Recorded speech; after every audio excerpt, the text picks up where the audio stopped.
शहनाइयों की सदा कह रही है, खुशी की मुबारक घड़ी आ गई है।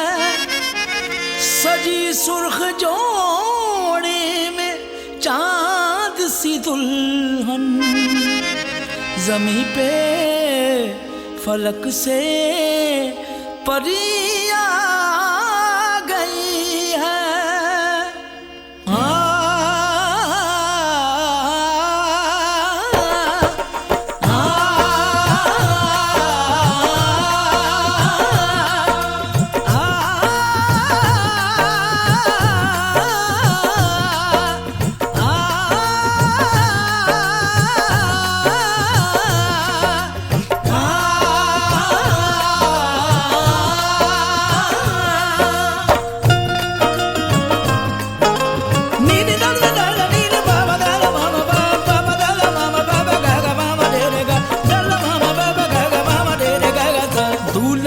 सेहरा सुहाना लगता है, दूल्हे का सेहरा सुहाना लगता है।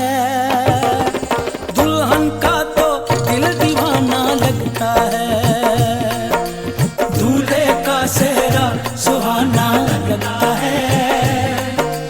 दुल्हन का तो दिल दीवाना लगता है। पल भर में कैसे बदलते हैं रिश्ते, पल भर में कैसे बदलते हैं रिश्ते। अब तो हर अपना बेगाना लगता है, दूल्हे का सेहरा सुहाना लगता है। दुल्हन का तो दिल दीवाना लगता है, दूल्हे का सेहरा सुहाना लगता है। दुल्हन का तो दिल दीवाना लगता है।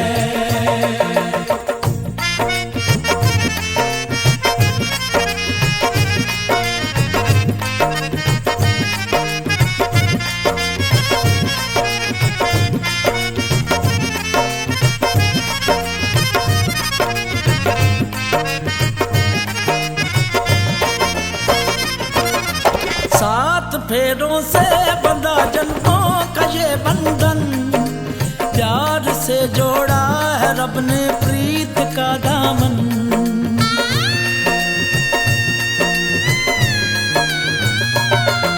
सात फेरों से बंधा जन्मों का ये बंधन, प्यार से जोड़ा है रब ने प्रीत का दामन। है नई रस्में नई कसमें नई उलझन, होंठ है खामोश लेकिन कह रही धड़कन। धड़कन धड़कन धड़कन धड़कन धड़कन धड़कन धड़कन धड़कन धड़कन मेरी धड़कन। धड़कन तेरी धड़कन, धड़कन मेरी धड़कन। धड़कन तेरी धड़कन, धड़कन धड़कन धड़कन धड़कन धड़कन धड़कन धड़कन धड़कन धड़कन मेरी धड़कन मेरी धड़कन। मुश्किल अश्कों को छुपाना लगता है, मुश्किल अश्कों को छुपाना लगता है। दुल्हन का तो दिल दीवाना लगता है। पल भर में कैसे बदलते हैं रिश्ते, अब तो हर अपना बेगाना लगता है। दूल्हे का सेहरा सुहाना लगता है, दुल्हन का तो दिल दीवाना लगता है। दूल्हे का सेहरा सुहाना लगता है, दुल्हन का तो दिल दीवाना लगता है।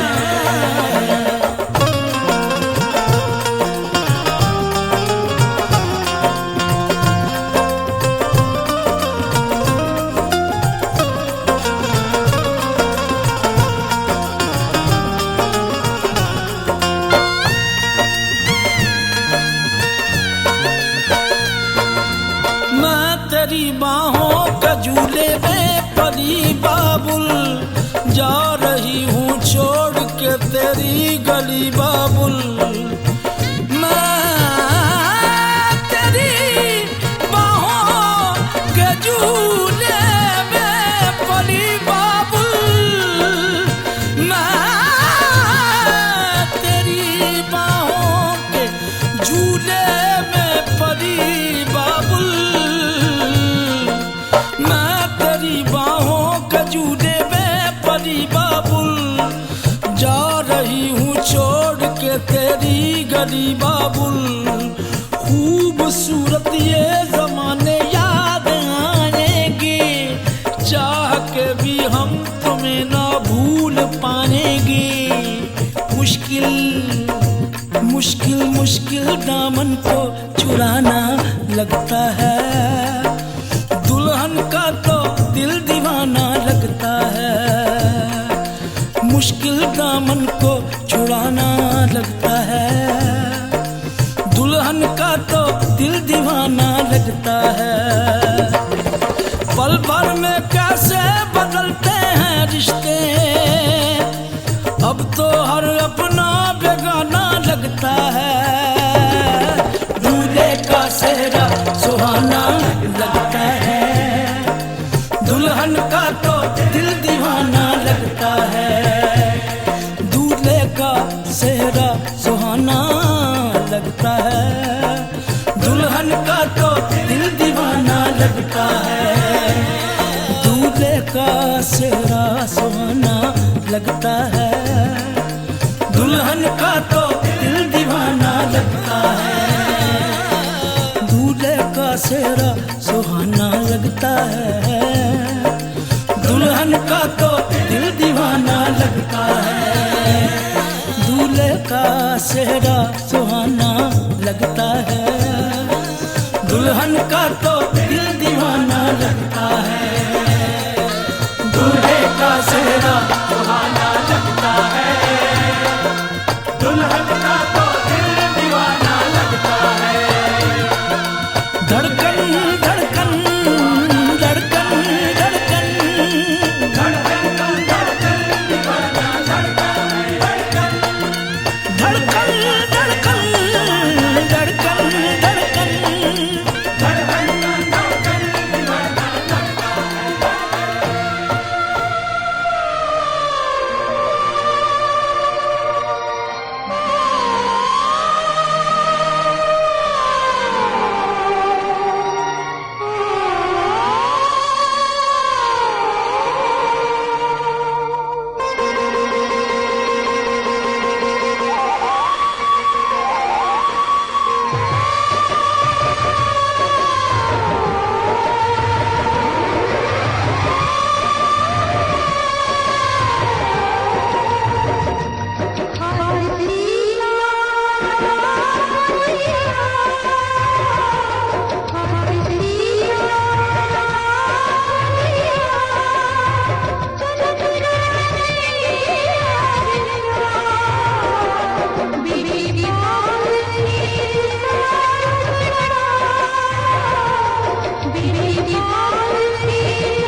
में तेरा हाथ हो, सारी जन्नतें मेरे साथ हो।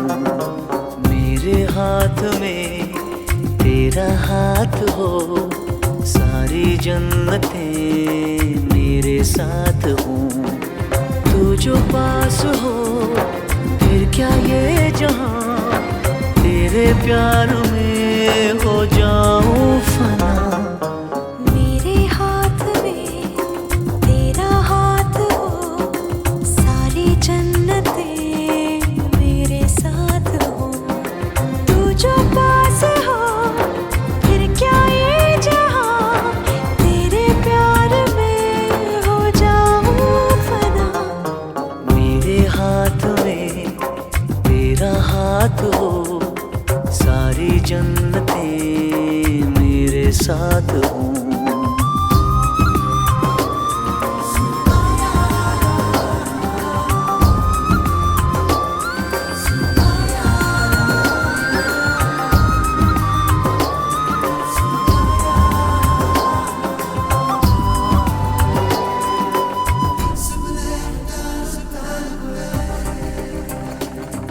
तेरे दिल में मेरी सांसों को पनाह मिल जाए, तेरे इश्क में मेरी जान फना हो जाए। जितने पास है खुशबू सांस के, जितने पास होठों के सरगम, जैसे साथ है करवट याद के, जैसे साथ बाहों के संगम। जितने पास पास ख्वाबों के नजर, उतने पास तू रहना हम सफर। तू जो पास हो फिर क्या ये जहां, तेरे प्यार में हो जाऊं फना। मेरे हाथ में तेरा हाथ हो, सारी जन्नतें मेरे साथ हो।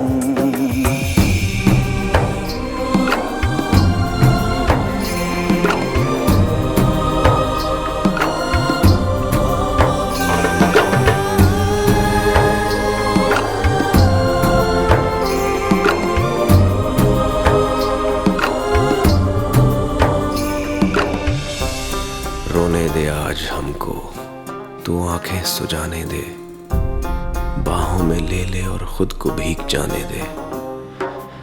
है जो सीने में कैद दरिया वो छूट जाएगा, है इतना दर्द कि तेरा दामन भीग जाएगा।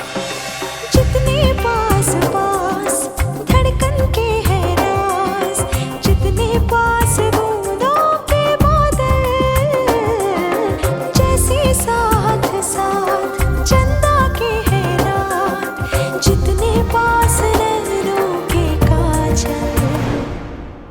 जितने पास पास सागर के लहर, उतने पास तू रहना हम सफर।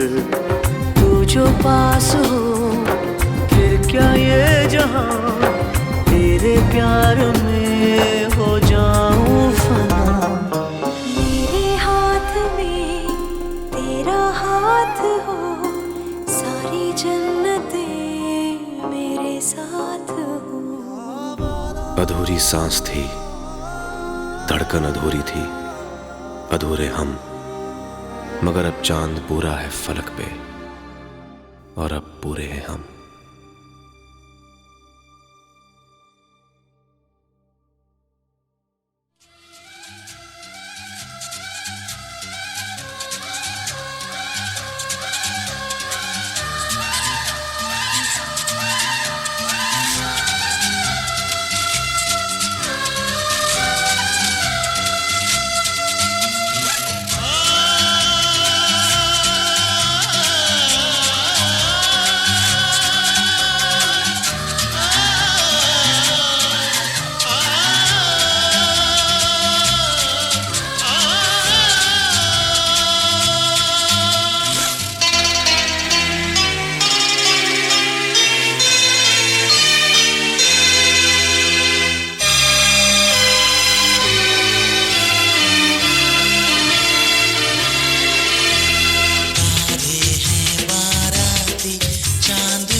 साथी हम, दिया और बाती हम।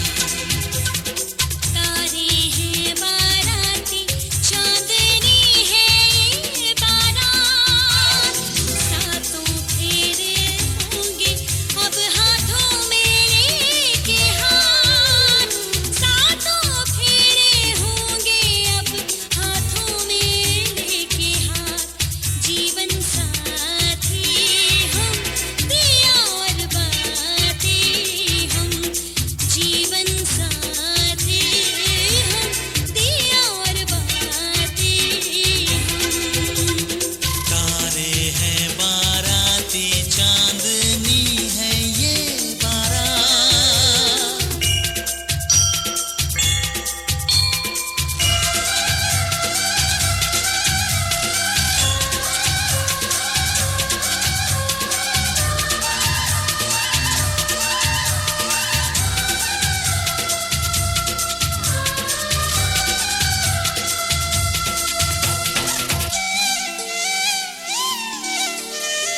गंगा जमुना से भी पावन तेरा मेरा बंधन, तेरा प्रेम है फुलवारी और मेरा मन है आंगन।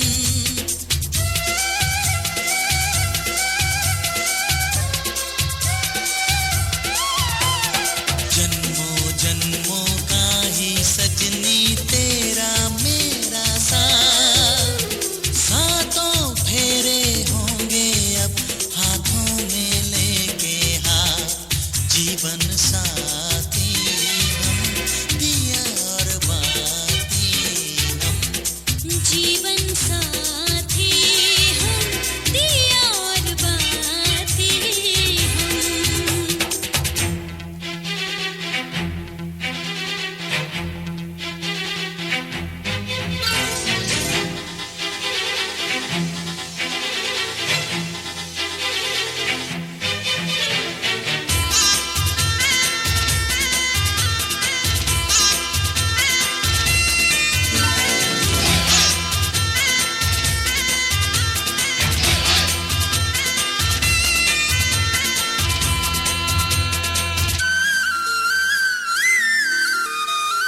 तू है जीवन में जो प्रीतम, सुख नहीं मांगू दूजा, आरती नैनों से करती हूँ मन से तेरी पूजा।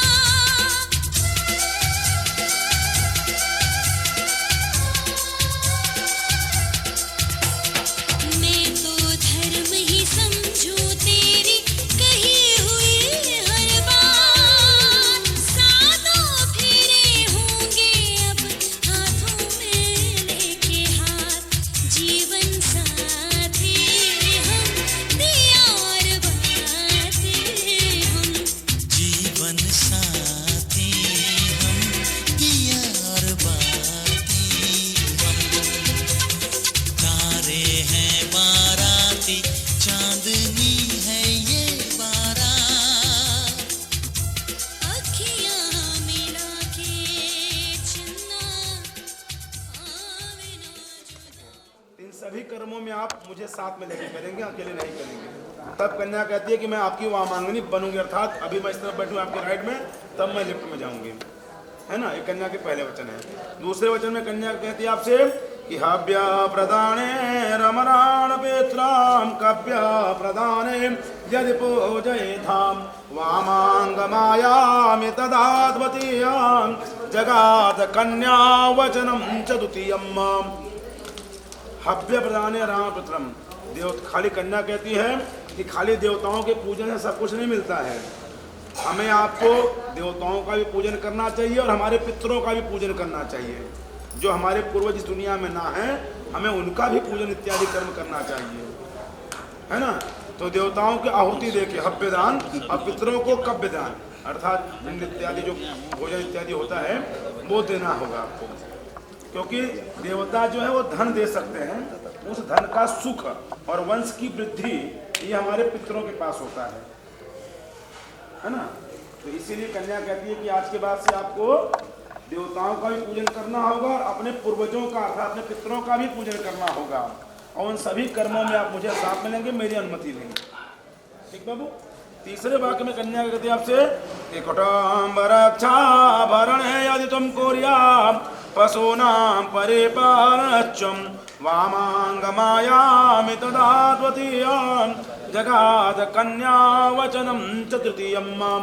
तीसरे वाक्य में कन्या कहती है आपसे कि कुटुंब भरण रक्षा भरणे यदि कर्म कोरिया, आपने अभी मेरे पिताजी के सामने संकल्प लिया कि इस कन्या का भरण पोषण पालन इत्यादि सुरक्षा की दायित्व तो मेरा है ना, कन्या के समय पे।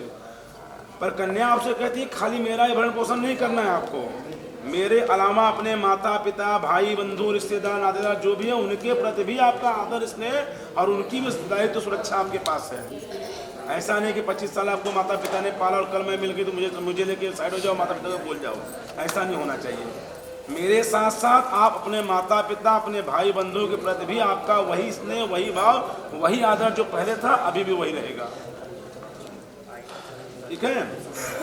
और उसके अलावा भी किसकी रक्षा सुरक्षा करनी होगी आपको। तो आज यहाँ कोई गाय भैंस दरवाजे पर रखा नहीं है, तो गांव में हर जगह पे दरवाजे पे किसी न किसी गाय भैंस पहले थी, अब गांव में भी नहीं रह गई। तो आज के बाद पशु और पक्षी कमाता कोई एक व्यक्ति है, खाने वाले 100 लोग रहते हैं बाबू। धन कोई एक व्यक्ति कमाता है और उस धन से थोड़ा करके बहुत लोगों के पास पहुँचता है अर्जित होकर। आज के बाद आपको कुटुंब का रक्षा भरना पोषण करना होगा, मेरा भी करना होगा और पशु पक्षियों का भी करना होगा आपको। अगर ऐसा करते हैं तो मैं आपकी वामांगनी बनूंगी। ठीक बेटा। चौथे वाक्य में कुंवर क्या कन्या क्या कहती है आपसे कि आया वयोधान धना निशिष्टा पिष्टवा निवेशम च गृहे निदध्याम वामांगमायामि तदाद्वतीयाम जगाद कन्या वचनम चतुर्थम। आय भयो, आज के बाद आपको अपने घर में कुछ ना कुछ अन्न और धन दोनों रखना होगा। आप क्यों रखना होगा? मान लीजिए आप ड्यूटी पे हैं, घर पे माता पिताजी नहीं है आपके, कहीं गए हैं, है ना। घर पे 4 अतिथि मेहमान आपके आ गए दरवाजे पे, अब घर में जब कुछ नहीं लगा तो कैसे सेवा करेगी बच्ची, है ना। तो कन्या कहती है आज से आपको कि आपको अपने घर में धन और अन्न दोनों संचित करके रखना होगा, और उस धन और उस अन्न से मैं आपके अतिथि मेहमानगण जितना आएंगे मैं उनका सेवा कर सकूँ, है ना। तो आज के बाद आपको ऐसा करेंगे तो मैं आपके साथ मांगी रहूँगी। पूरा गृहस्थ का सामान मांग रही है आपसे भैया, जो गृहस्थ एक सांसारिक जीवन जीने के लिए जो भी सामग्री लगती है जीने के लिए वो सारी चीज़ आपसे मांग रही है वो कन्या, है ना। तो चौथे वाक्य में मानी कि आप मांग रही है आपसे कि आय और व्यय, धन भी चाहिए और अन्न भी चाहिए घर में। अगर ऐसा करते हैं तो मैं आपकी मांगनी बनूंगी, है ना। सपोज कीजिए कि आपके दरवाजे पे 4 मेहमान अगर गुड़िया ने कुछ भी नहीं दिया उसको, उनको पीने के लिए चाय पानी कुछ भी, तो उसमें आपका भी नाम खराब होगा और गुड़िया का भी रहेगा। लेकिन जब रहेगा तो करेगी सेवा तो उसमें आपके भी, अगर मौका मिले तो जरूर करना। देवालय राम तड़ाग कोप वापे विदद्या यदि पूजयेथाम वामांगमायामि तदाद्वतीयाम जगाद कन्या वचनम च पंचमम। देवालय राम तड़ाग कूप, कोई मंदिर कोई एक बनवाता है, जन्म जन्मांतर तक उस व्यक्ति का नाम अमर रहता है ना। आज गांव हो चाहे शहर हो, कुआं तालाब बावड़ी इत्यादि सब लोग पैक कर रहे हैं, उसको पाट के घर बना रहे हैं। लेकिन हमारे बाप दादा जो पूर्वज थे हम लोग के, वो बड़े बुद्धिजीवी रहा करते थे। गांव में तालाब एक होता था, पूरा गांव 2-4 गांव उस तालाब का पानी लेता था, पीता था, काम करता था। कुआं गांव में कोई एक, पूरा गांव उस कुएं के जल से पानी लेके पीता खाता जीता था, है ना।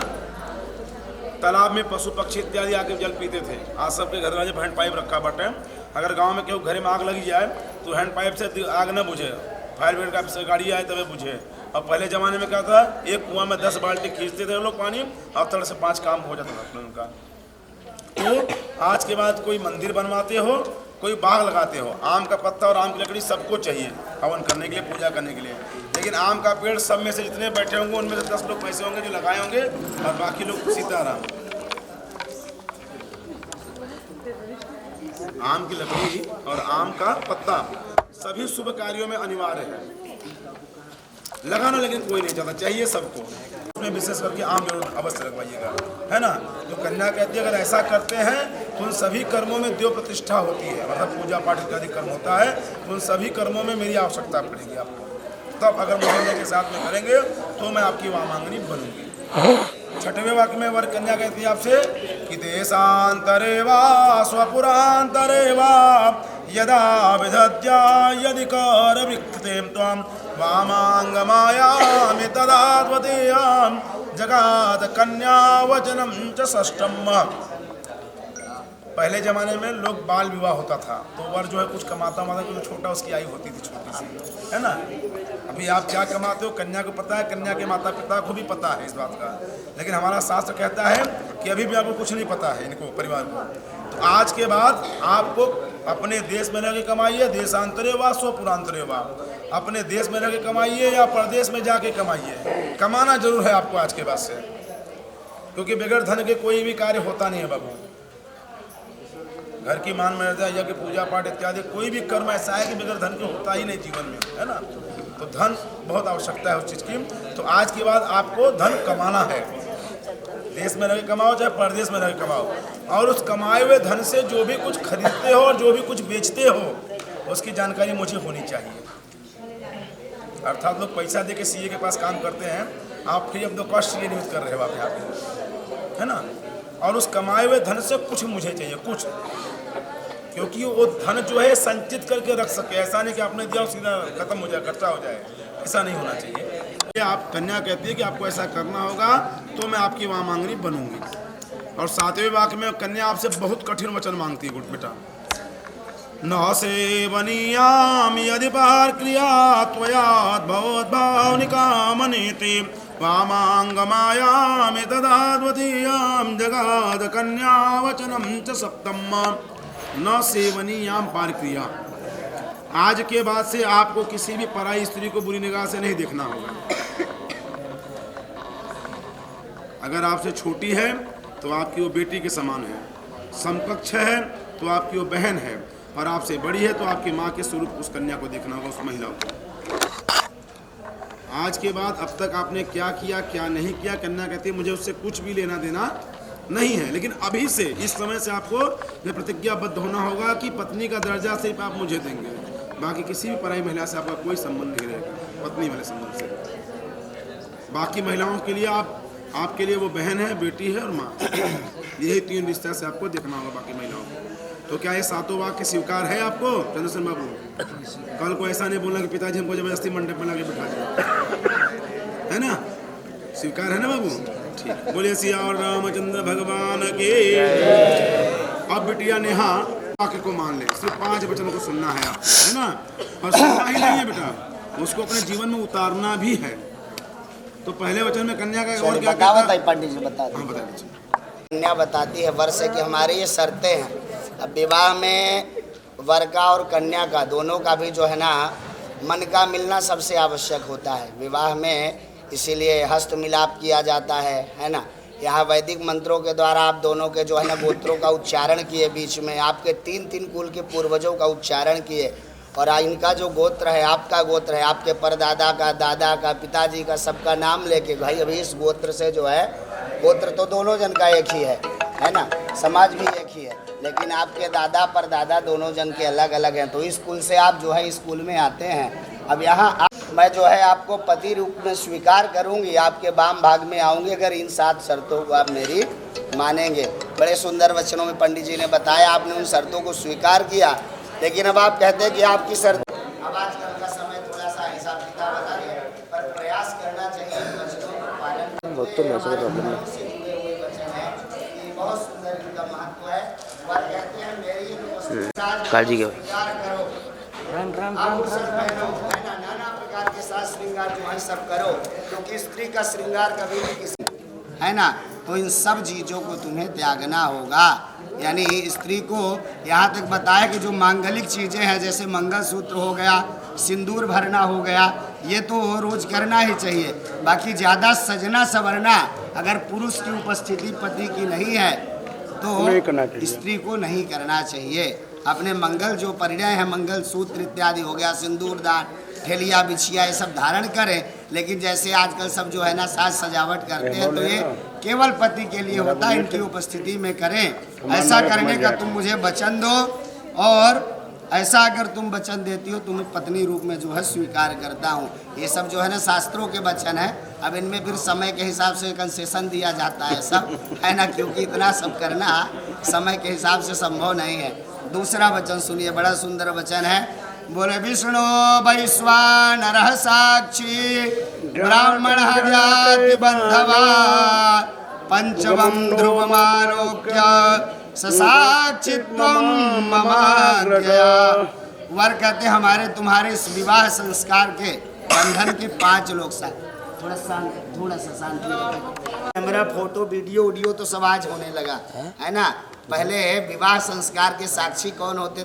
हाँ, सबसे बड़े साक्षी वही है ना। ये जो है ना 5 साक्षी देखिए कौन कौन से हमारे विवाह संस्कार के दाम्पत्य जीवन के। तो बोले विष्णु भगवान पहले साक्षी हैं, नारायण।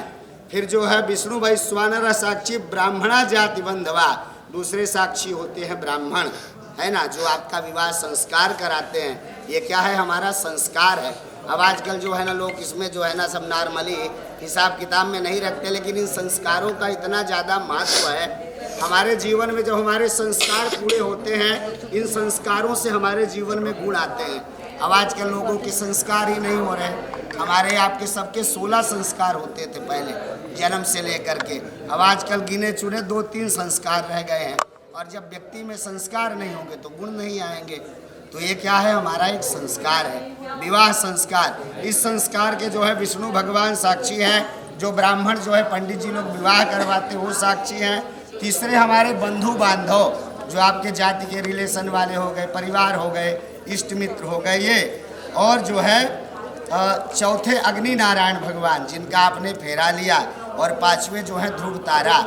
अब देखिए शादी विवाह के वचन में ध्रुव तारा ही 5वां साक्षी बताया गया है, क्योंकि शादी विवाह जो है ना रात्रि के कर्म, रात्रि के समय में ही हमेशा होता था।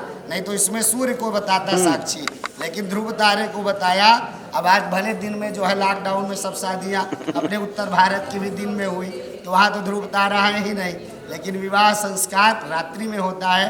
तो ये हमारे विवाह के 5 साक्षी हैं और इनका जीवन में कभी अपमान नहीं करना चाहिए। ऐसा तुम मुझे करने का वचन दो। किसका? बोले ब्राह्मणों का अपमान कभी नहीं करें। अग्नि नारायण देवता है, इनका अपमान कभी नहीं करें।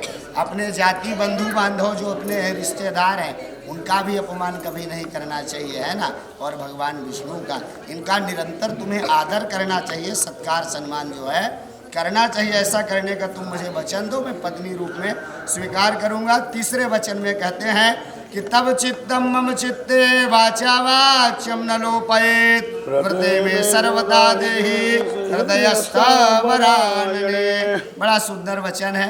कहते हैं पति पत्नी का जब सामंजस्य बनता है तो गृहस्थ जीवन से ज़्यादा आनंद कहीं है ही नहीं। बहुत आनंद है गृहस्थ जीवन में।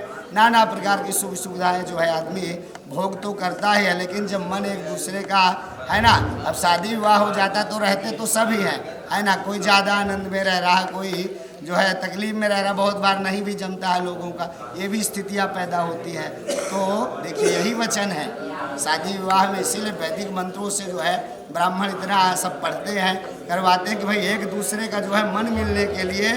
तो तब चित्तम मम चित्ते, मेरा जो चित्त है, मेरा जो विचार करने का हिसाब किताब है, मेरी जो जिस प्रकार से भावनाएं हैं, है ना, उसके अनुसार ही तुम जो है अपनी भावनाएं रखने का प्रयत्न करना। तब चित्तम मम चित्ते वाचा वाच्यम न लोपयोत। और जो है कभी भी अपनी वाणी से अप्रिय भाषण नहीं करना, चाहे वो घर परिवार में हो, चाहे मेरे लिए हो, चाहे कहीं बाहर हो, है ना। और इसीलिए पत्नी को क्या कहा गया है? धर्म पत्नी। अब आजकल लोग मिसेज बोलते हैं, वाइफ बोलते हैं, है ना। तो उसका अर्थ ही जो है बदल गया पूरा। धर्म पत्नी इसीलिए कि जब धर्म पत्नी कह के आप बुलाते हैं तो कहीं ना कहीं पत्नी को भी एक धर्म जो जुड़ा हुआ है, तो उसका कहीं ना कहीं उस चीज़ का एक कहते बोलने का प्रभाव होता है, तो वो गुण भी आता है और वो एक प्रभाव भी अपना कहीं ना कहीं छोड़ता है। तो बोले जो है ना मेरे चित्त के अनुकूल तुम्हारा चित्त हो, मैं जिस प्रकार से विचार करूँ। हाँ, अगर मैं कहीं गलत विचार कर रहा हूँ और तुम्हें लग रहा है कि नहीं ये सही नहीं है, यथावत नहीं है, तो तुम मुझे वहाँ बताओ भी, है ना। लेकिन अपनी वाणी से कभी अब शब्दों का प्रयोग ना करो। इस प्रकार से तीसरे वचन में कहते हैं चौथा वचन बड़ा सुंदर है, देखिए कि मम तुष्टिम च कर्तव्या बंधुनाम भक्ति मादरात मम ज्ञा परिपालयिष्या पतिव्रत परायणे। चौथे वचन में जो है वर कहते हैं कि जिस प्रकार से संतोष हो मुझे, हमारे घर वालों को, हमारे परिवार वालों को, तुम्हें प्रयास करना चाहिए उसी ही तरह कर्म करना है। यानी तुम्हारा स्वभाव, तुम्हारा चित्त, तुम्हारे कार्य करने की शैली, चूँकि आज तक का तुम्हारा हिसाब किताब जो है माता पिता के यहाँ था, आज के पश्चात कहते हैं ना शादी के बाद बिटिया पराई हो जाती है, तो आज के पश्चात जो है तुम्हारा सब कुछ क्या है, तुम्हारा ससुराल, मैं, मेरे घर परिवार वाले। इसीलिए चौथे वचन में भी यही आप जो है ना वचन ले रहे हैं कि मम तुष्टि च कर्तव्या, जिस प्रकार से संतोष हो, जिस प्रकार से यथावत तुम्हें वही कार्य करना चाहिए, है ना।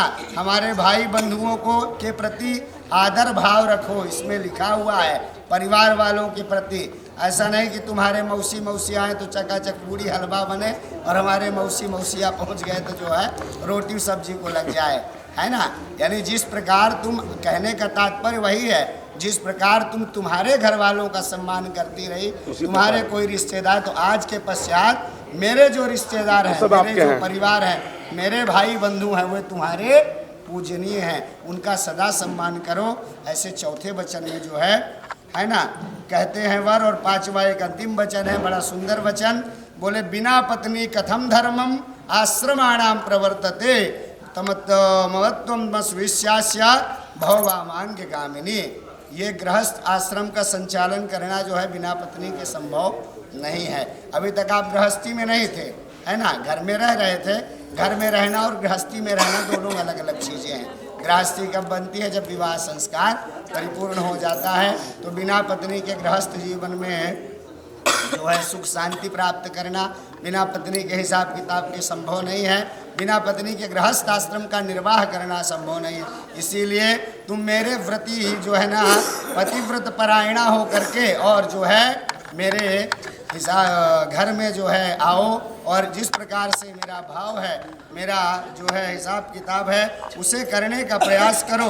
ऐसा अगर तुम मुझे करने का वचन देती हो तो मैं तुम्हें धर्म पत्नी के रूप में आज जो है अपने पांचों साक्षियों के सामने, ध्रुव तारा, ब्राह्मण देवता, अग्नि नारायण भगवान विष्णु और अग्नि देवता, ये पांचों के सामने मैं तुम्हें पत्नी रूप में, धर्म पत्नी के रूप में स्वीकार करता हूँ। इस प्रकार से वर के भी 5 वचन हैं। जिस प्रकार आपने 7 वचन इनके स्वीकार किए, है ना, कन्या के, उसी प्रकार कन्या भी जो है वर के 5 वचन स्वीकार करते हैं। दोनों एक दूसरे के वचनों को स्वीकार करते हैं। तो यहाँ विवाह का सबसे बड़ा मंगल परिणय, है ना, ये सारा वैदिक मंत्र पठन, होम हवन इत्यादि सब तो हो गया। विवाह का सबसे बड़ा संस्कार क्या है, सिंदूर दान, है ना। मंगलसूत्र इत्यादि भी आजकल चल गया है इसमें, है ना, लेकिन सबसे विवाह का सबसे महत्वपूर्ण अंग होता है सिंदूर दान। जब तक जो है कन्या की मांग सुंदर दमकते हुए सिंदूर से रंगित नहीं होती, तब तक कितना भी जो है ना वीडियो शूटिंग अपने करें, कितना भी कुछ करें, लेकिन विवाह कार्य वहाँ से परिपूर्ण माना जाता है। तो यहाँ एक दूसरे के आप शर्तों को स्वीकार किए हैं। अभी आगे जो है सिंदूर दान करेंगे, यहाँ से चाचा और सिंदूर है।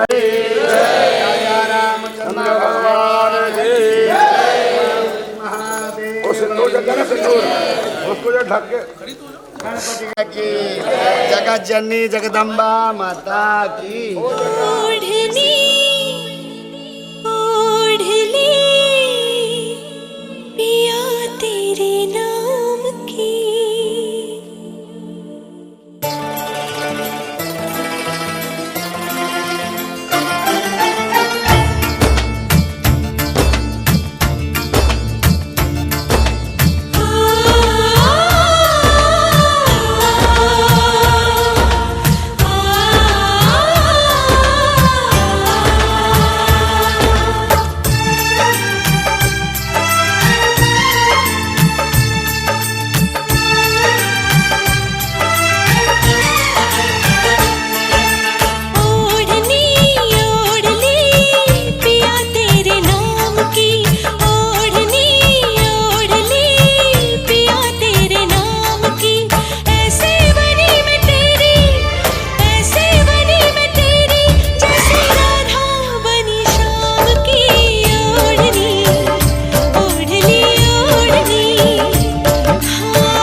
अपनी शाम की ओढ़नी ओढ़ ली ओढ़नी, हाँ ओढ़नी ओढ़ ली ओढ़नी।